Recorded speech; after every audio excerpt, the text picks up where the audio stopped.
नमो शिवाय।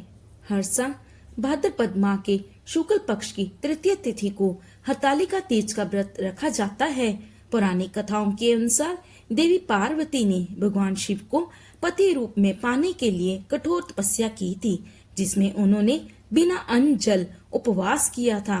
कई जन्मों की तपस्या के बाद माता पार्वती को इसी दिन भगवान शिव ने पत्नी के रूप में स्वीकार किया था।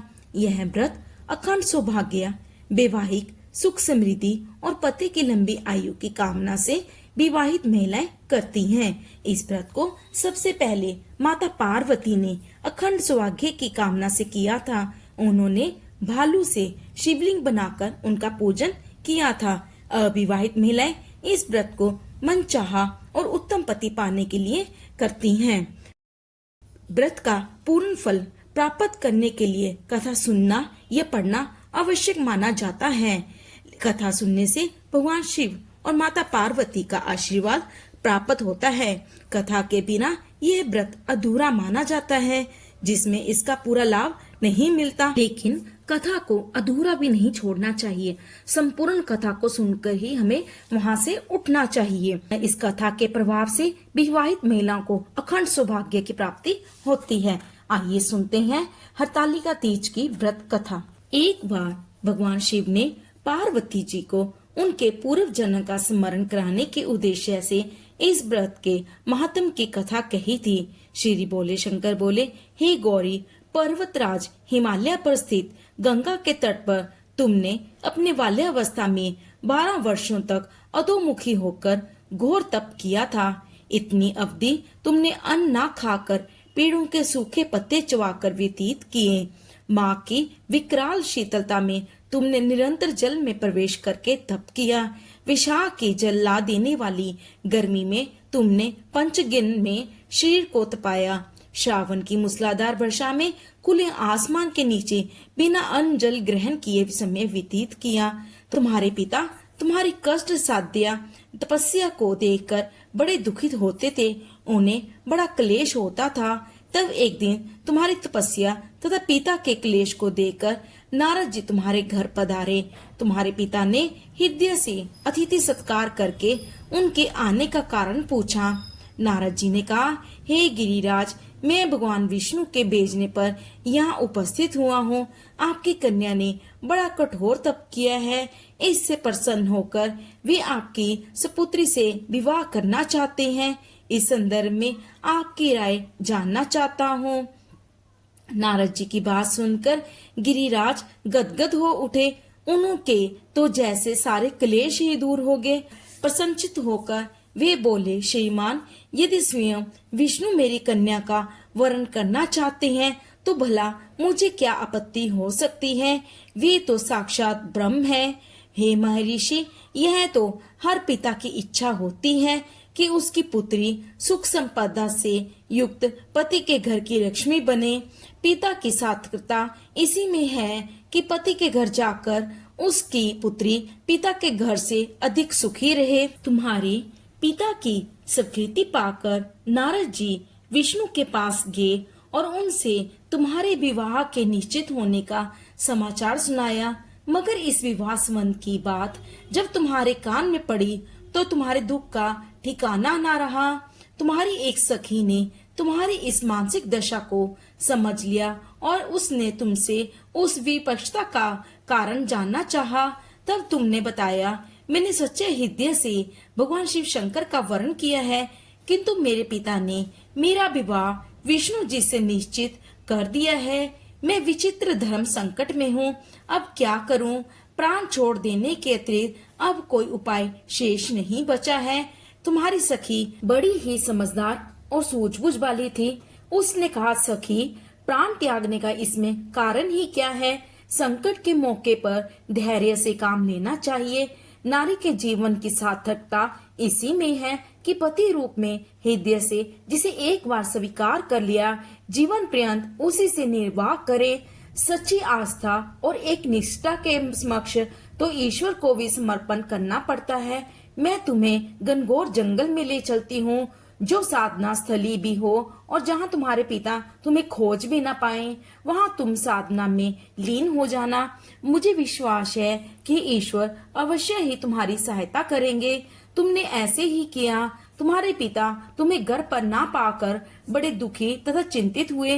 वे सोचने लगे कि तुम जाने कहाँ चली गई। मैं विष्णु जी से उसके विवाह करने का प्रण कर चुका हूँ। यदि भगवान विष्णु बारात लेकर आ गए और कन्या घर पर ना हुई तो बड़ा अपमान होगा। मैं तो कहीं मुंह दिखाने के योग्य भी नहीं रहूंगा। यही सब सोचकर गिरिराज ने जोर शोर से तुम्हारी खोज शुरू करवा दी। इधर तुम्हारी खोज होती रही और उधर तुम अपनी सखी के साथ नदी के तट पर एक गुफा में मेरी आराधना में लीन थी। भाद्रपद शुक्ल तृतीया को हस्त नक्षत्र था। उस दिन तुमने रेत के शिवलिंग का निर्माण करके व्रत किया। रात भर में स्तुति के गीत गा कर निकाली।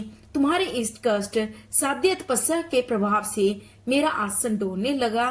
मेरी समाधि टूट गई। मैं तुरंत तुम्हारे समक्ष जा पहुंचा और तुम्हारी तपस्या से प्रसन्न होकर तुमसे वर मांगने के लिए कहा। जब अपनी तपस्या के फलस्वरूप मुझे अपने समक्ष पाकर तुमने कहा, मैं हृदय से आपको पति के रूप में वर्ण कर चुकी हूँ। यदि आप सचमुच मेरी तपस्या से प्रसन्न होकर आप यहाँ पधारे हैं तो मुझे अपनी अर्धांगिनी के रूप में स्वीकार कर लीजिए। तब मैं तथास्तु कहकर कैलाश पर्वत पर लौट आया। प्रातः होते ही तुमने पूजा की समस्त सामग्री को नदी में प्रवाहित करके अपनी सहेली सहित व्रत का पारण किया। उसी समय अपने मित्र बंधु व दरबारियों सहित गिरिराज तुम्हें खोजते खोजते वहां आ पहुँचे और तुम्हारी इस कष्ट साध्य तपस्या का कारण तथा उद्देश्य पूछा।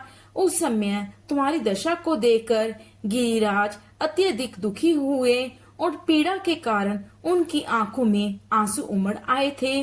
तुमने उनके आंसू पहुँचते हुए विनम्र स्वर में कहा, पिताजी, मैंने अपने जीवन का अधिकांश समय कठोर तपस्या में बिताया है। मेरी इस तपस्या का उद्देश्य केवल यही था कि महादेव को पति के रूप में पाना चाहती थी।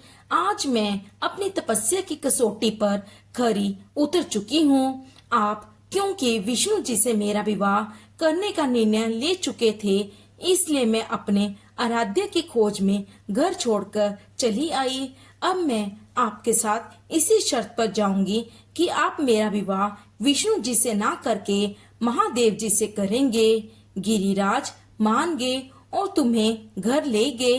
कुछ समय के पश्चात शास्त्रोक्त विधि विधान पूर्वक उन्होंने हम दोनों का विवाह सूत्र में बांध दिया। पार्वती, भाद्रपद की शुक्ल तृतीया को तुमने मेरी आराधना करके जो व्रत किया था, उसी के फलस्वरूप मेरा तुमसे विवाह हो सका।